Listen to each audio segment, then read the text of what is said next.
helping people or loving marginalized, it's very easy for us to drift into this idea that, oh, I'm going to be the hero of this story. We become what we call codependent. We get involved in what's called a helpful form of hurting, right? And this rescuer mentality can really go sideways very quickly, and it can become an addiction. And what really happens when we're in this is, just like any other addiction, addictions are really there to help medicate our sense of shame that we have. I can't tolerate feeling so bad about myself, but when I do this thing for at least a moment, I feel good, right?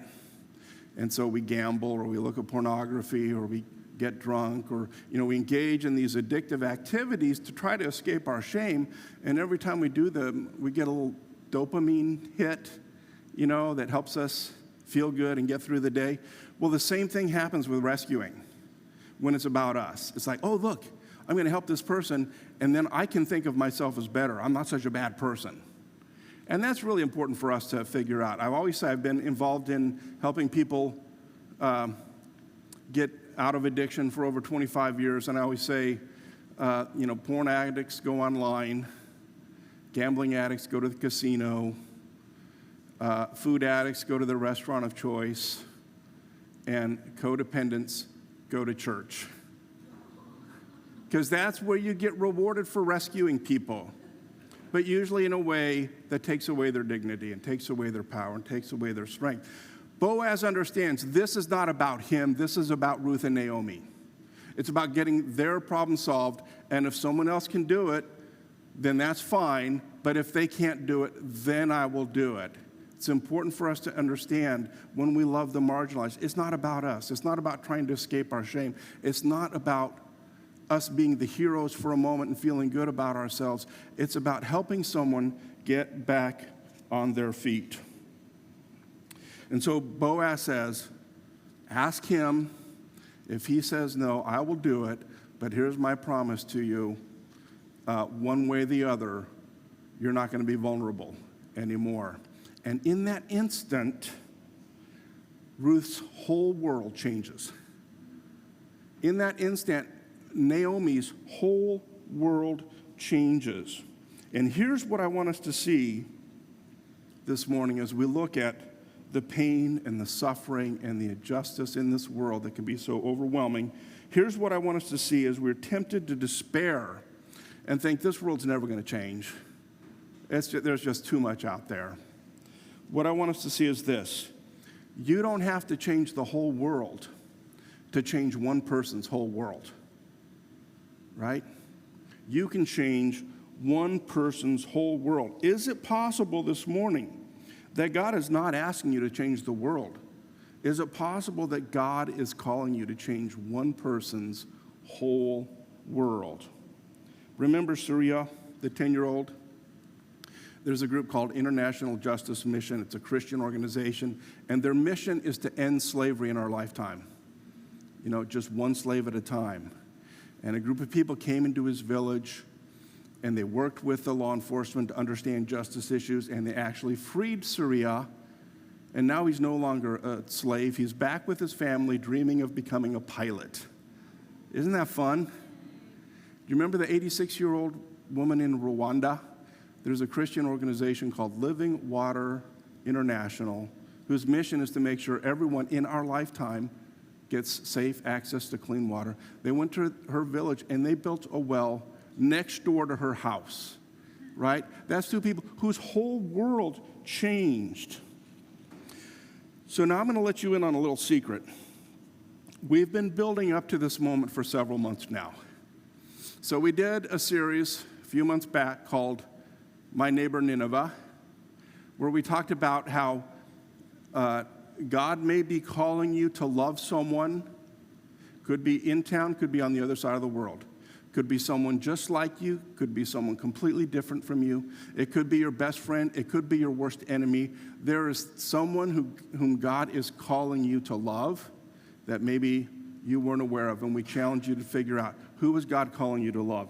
Then we did the series on Freed Up, where our goal, and we had this app, this amazing app to help us get financially strong. sense that our finances aren't out of control, to kind of reduce the anxiety over money and get us to the point where we understand everything we have belongs to God. And if God taps you on the shoulder to use some money to help someone else do it, right? That's the whole purpose. Become people whose lives of generosity match God's heart.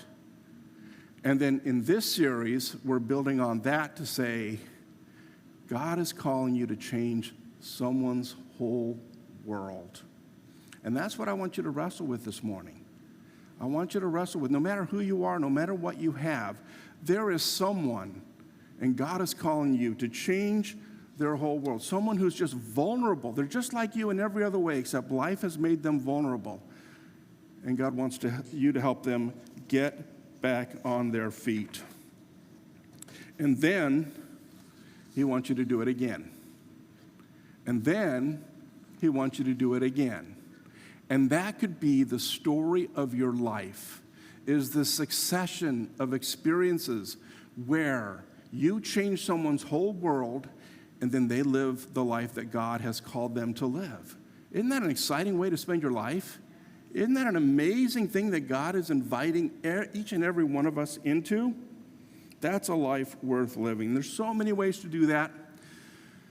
We have the Care Center at our Loveland campus, and we're going to see a video here of one man and his, I'm a volunteer at the Care he's just Center. doing that, serving at the Care Center. The Care Center, volunteered there, is twofold. One, it's part of the DNA of the church.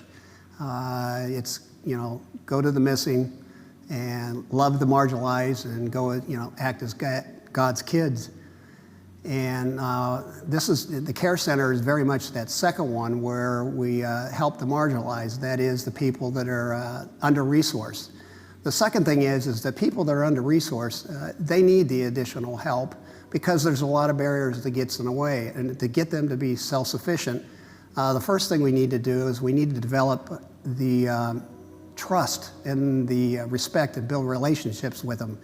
And once we do that, then we can help break down their barriers. And I see the Care Center very much part of that, building the trust, building the relationship.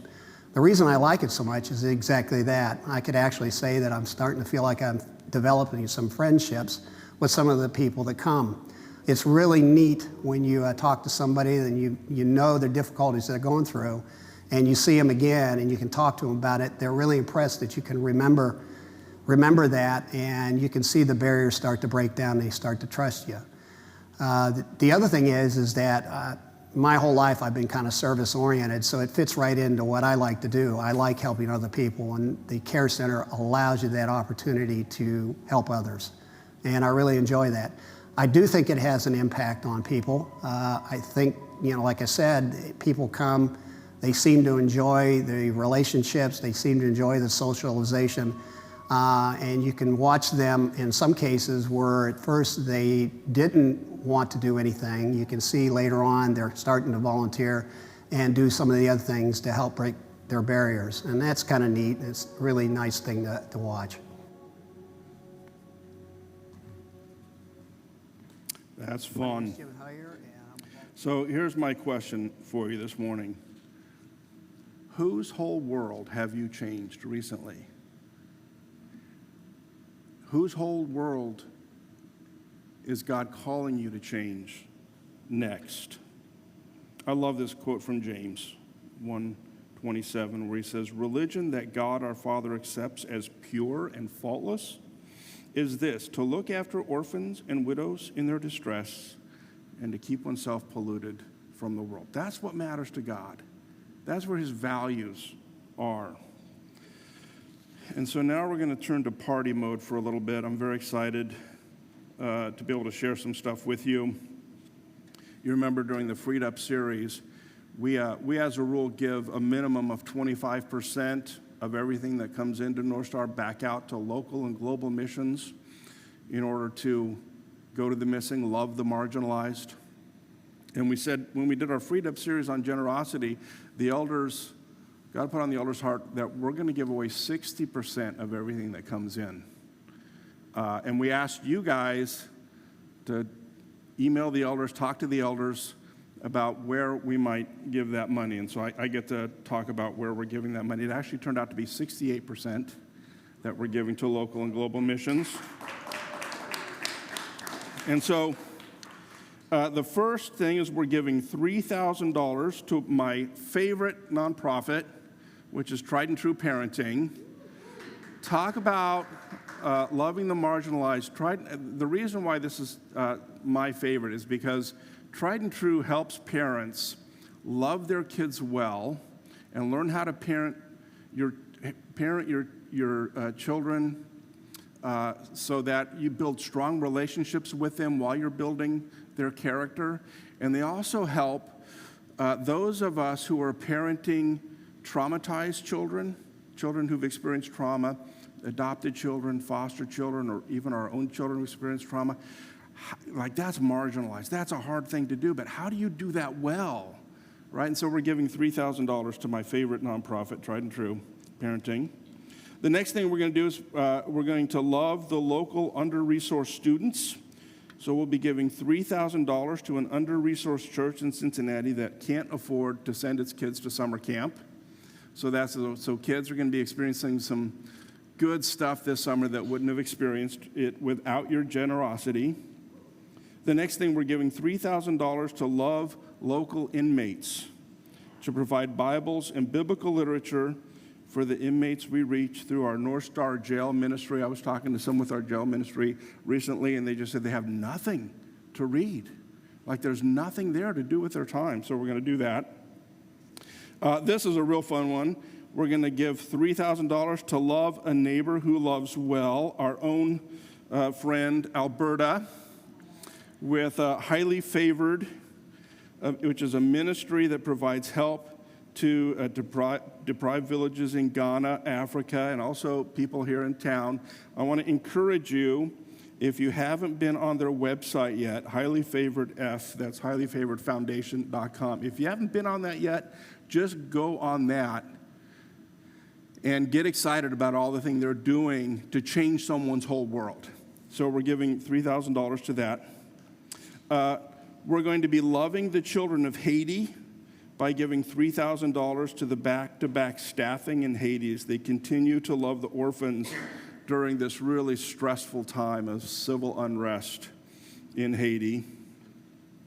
We're going to be loving our neighbors by meeting their transportation needs. One of the things that we find for people who are trying to get out of poverty, one of the biggest obstacles is just having dependable transportation in order to have a job where they can be steady and where they can grow their career. That's a deal breaker. Like, not having dependable transportation makes it really hard to escape poverty. And so we're giving $10,000 to the Care Center, who's going to work in conjunction with Christian Auto Brothers and Wheels, which is a ministry that repairs cars. And $10,000 will be enough to either provide 10 cars to people who don't have them or repair 20 cars. But either way, between 10 and 20 people are going to have dependable access to work because of your generosity that didn't have it, so that's fun.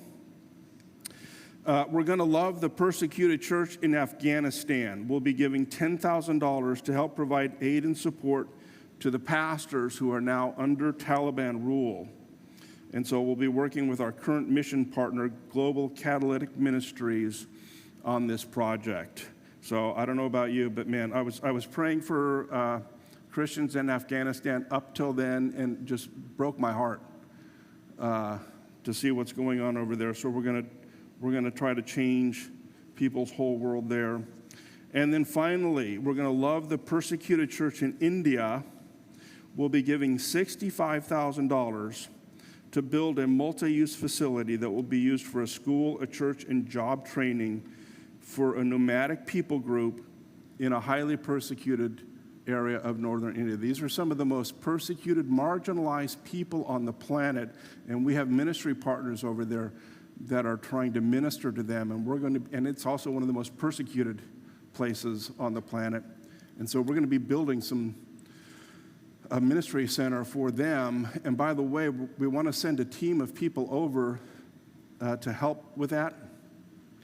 Somewhere between 3 and 8 people. Be praying if God might want you to go there. I'll let you know it is not a safe place to go. So if God does call you to go there, it's one of those count the cost things because it won't necessarily be safe. But we're going to give $65,000 to build a multi-use facility in India. So I'm very excited about that. So let me just say thank you so much for your amazing generosity during that series that allows us to do all this stuff to try to change someone's whole world. Isn't that fun? Isn't this a great way?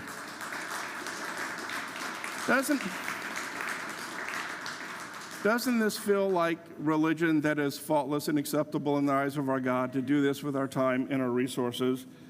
Every day I woke up this week and thought, I'm so glad I get to be a part of this community. So I'm going to invite the band up now. We're going to close with worship. We're going to have a time of communion. If you are a believer and want to celebrate the crucifixion of Jesus and his giving his life so that we could be in relationship with him, in relationship with God, and be used by God to help others, that's where we do that. And then we'll have prayer teams up. If God has put anything on your heart that you want prayer for, please come up and let our prayer teams pray for you. And I just want to close with this thought again. Whose whole world is God calling you to change? Because let me guarantee you, God is calling you to change someone's whole world. That's his end game in your life, right? Is to get you to the place where you're a difference maker, where you are consistently loving marginalized people so they're no longer marginalized. They're standing on their feet and living the lives God wants them to live. Whose whole world does God want you to change? Why don't you stand with us, and we'll close in worship.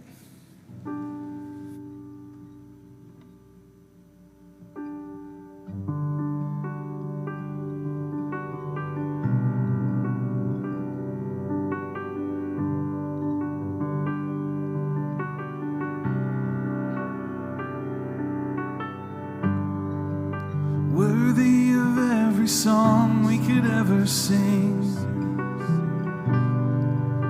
worthy of all the praise we could ever bring, worthy of every breath we could ever breathe. We live for you.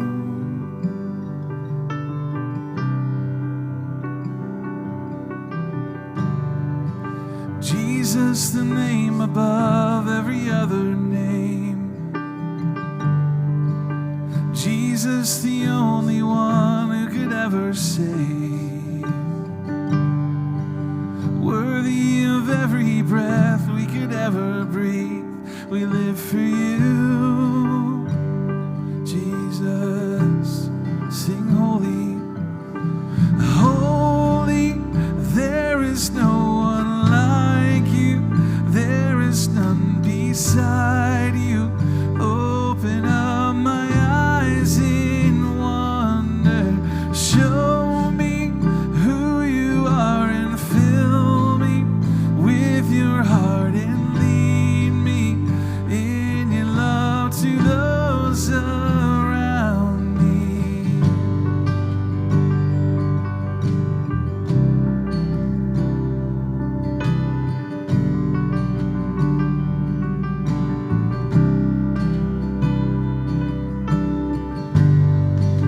Worthy of every song we could ever sing, worthy of all the praise we could ever bring. You're worthy of every breath we could ever breathe. We live for you, Jesus. Jesus, the name above every other name. Jesus, the only one who could ever save. You're worthy of every breath we could ever breathe. We live for you. Yeah. Holy, holy, there is no one like you. There is none beside you. Oh,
my trust in you. I put myself in you. You are my identity. You are my identity, Jesus. For you are my identity. You are my identity. I put my hope in you. I put my hope in you. You are my identity. You are my identity. I put my hope in you. I put my hope in you. I praise you, God.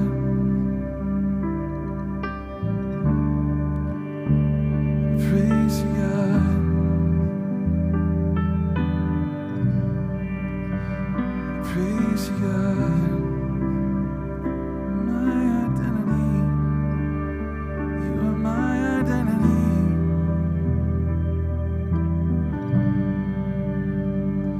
And I sing praises to your name. Praises to your name. The name that's so much higher than all names.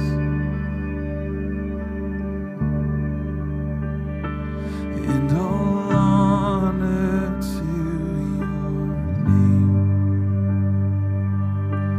Honor to your name. The name that's so much greater than all names.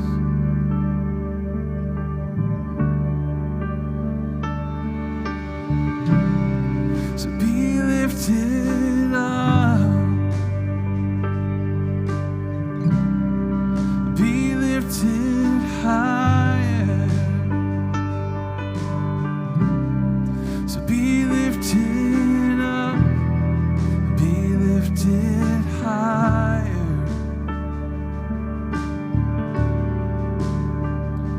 And I sing praises to your name. Praises to your name. The name that's so much higher than all names. And all honor to your name. Honor to your name. The name that's so much greater than all names. Yeah. So be lifted up. Be lifted higher. Be lifted up. Be lifted higher. Yeah, be lifted up. Be lifted up.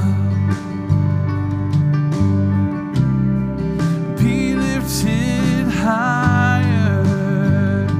Oh, yeah. So be lifted up. Be lifted higher. Your name is life. Oh, your name is life. Your name is hope inside me. Hope inside me. Your name is love. A love that always finds me. Always finds. Your name is life. Your name is life. Your name is hope inside me. Hope inside me. Your name is love.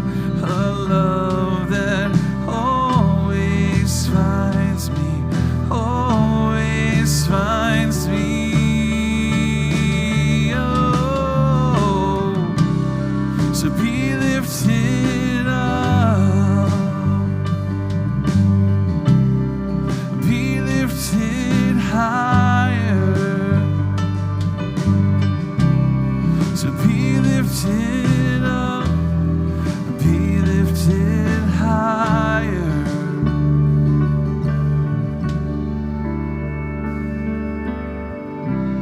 So be lifted up,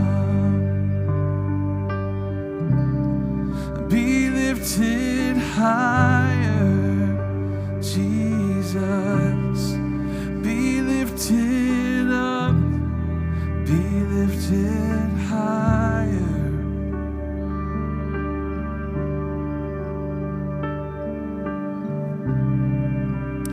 As you go out this morning, I want to invite you to pick up. We have a sheet, one-page sheet that talks about, Susanna has them at the back, all the places we're giving. Take that home, put it somewhere where you can pray for all those things in the coming weeks. So I just bless you to go out filled with God's love, with God's vision and hope, and with God's resources to change someone's whole world. God bless you.